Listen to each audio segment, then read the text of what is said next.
will the Prime Minister be trying to double down on his migration policy in the wake of what many people are seeing as a bit of a undermining speech from his Home Secretary yesterday? Yeah, quite extraordinary from Suella Braverman. It was a pitch for her credentials on why she would be the right person to tackle immigration. And I think the strange thing here is it looks as though she's setting herself up for some sort of showdown with the Prime Minister over those migration numbers. It's being reported we could be on track for record migration into the country later on this year. And so why protest about it now if there's nothing they can do to stop the figures going up? Well, this is what I'm trying to get to, Eamon, is that Suella Braverman, as the Home Secretary, is the one that is in charge of the border policy, and yet she's trying to shift the blame onto Rishi Sunak. And Sunak clearly is going out to Europe today, going out to Iceland, and trying to get the European leaders on board to say, actually, this is not just a British issue, this is a global issue, in particular a European issue when it comes to stopping the boats, and that's what his message will be today. Yeah, and look, there's some Tory backbenchers saying, hang on a minute, isn't the role of anyone in Cabinet to be a team player?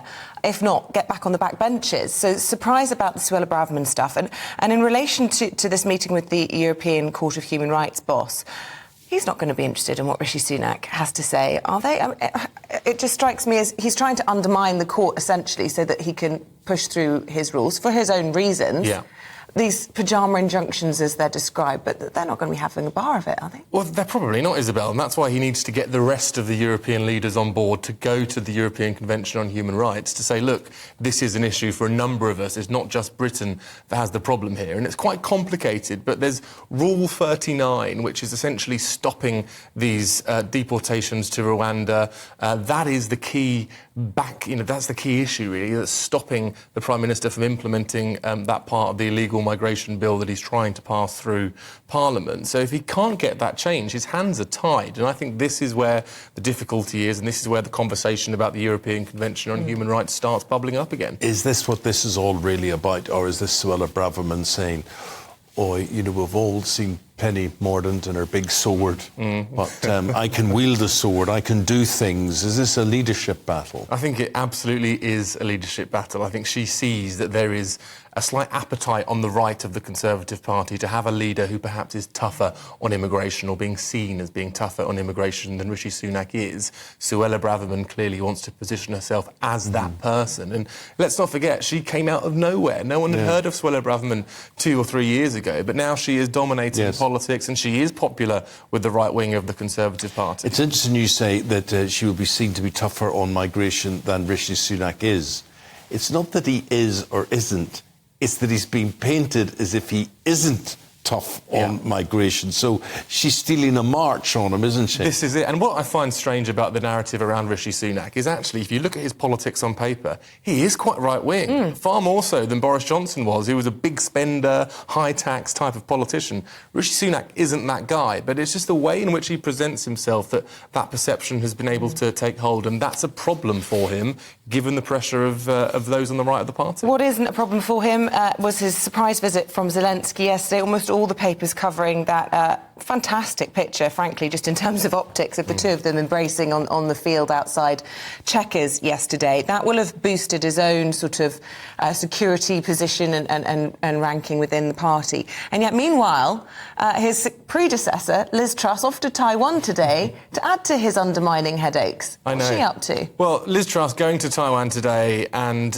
rattling the cage, if we're being honest. And I think it's very unhelpful for any former Prime Minister to be on the international stage making these kind of interventions, particularly when there is such a delicate situation that we've got in Taiwan and the relationship with China. And I think that this is exactly the kind of thing Rishi Sunak could do without when it comes to his foreign policy. It isn't just Liz Truss, former Prime Minister, causing him a headache. We see it more and more. John Major intervening on Brexit, Tony Blair intervening on a number of different issues, Boris Johnson obviously still a big character. So we've got this coterie of ex-Prime Ministers that are still chipping in, and it can't be helpful if you're trying to run a government. But there is a school of thought, just finally on the Taiwan point, that, when Nancy Pelosi went across and arguably she did heighten tensions with China, but the reason she was kind of able to make that trip was because she wasn't officially going in a presidential capacity. Could Liz Truss argue the same? She's not part of the government, she's not a diplomat, but she is going to raise the profile. Well, I mean, arguably she's shining a light as a former Foreign Secretary on what she sees as the most most pressing challenge of our Probably the day. worst Prime Minister we ever had. I mean, surely she's just completely a laughingstock. I think she's freelancing, isn't she? And I think there has to be a clear message to Liz Truss, which is leave it to the grown-ups. You had your chance, and, you know, sadly,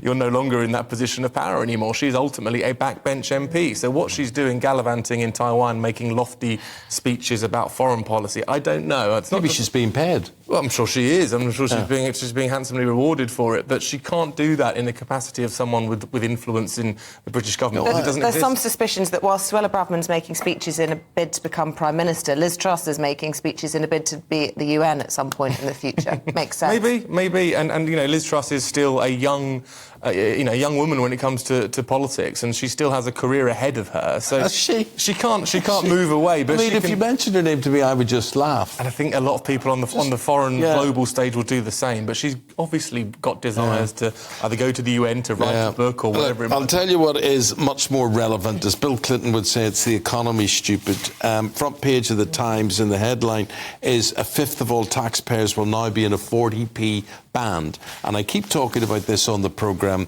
that people are being penalised by the Department of Thievery, the Inland Revenue, or whatever they call themselves. What do they call themselves? HMRC. Majesty's Revenue and Customs. Yes, who are out there, and you think, oh, this doesn't affect you, but this does affect you, because there is big unrest. This is the biggest tax rise since the 1970s. The Institute for Fiscal Studies says today that millions of teachers, nurses, electricians, you name the job, you're involved in this, are amongst 1 in 5 taxpayers who will be dragged into a tax band rate designed for the wealthy because of a 6-year freeze on thresholds. Now, however complicated it is, it affects you. You think money's tight, it's about to get tighter. It is, and this is what economists call fiscal drag, and it's effectively a stealth tax rise. The government haven't said we're asking you to pay more tax, but that's what's happening because inflation's rising and those thresholds aren't moving. So we've got people who are earning more because money doesn't go as far as it used to, so they are being pushed into those higher tax brackets and therefore paying more tax. So this is a real problem for the government because they're having to battle cost of living.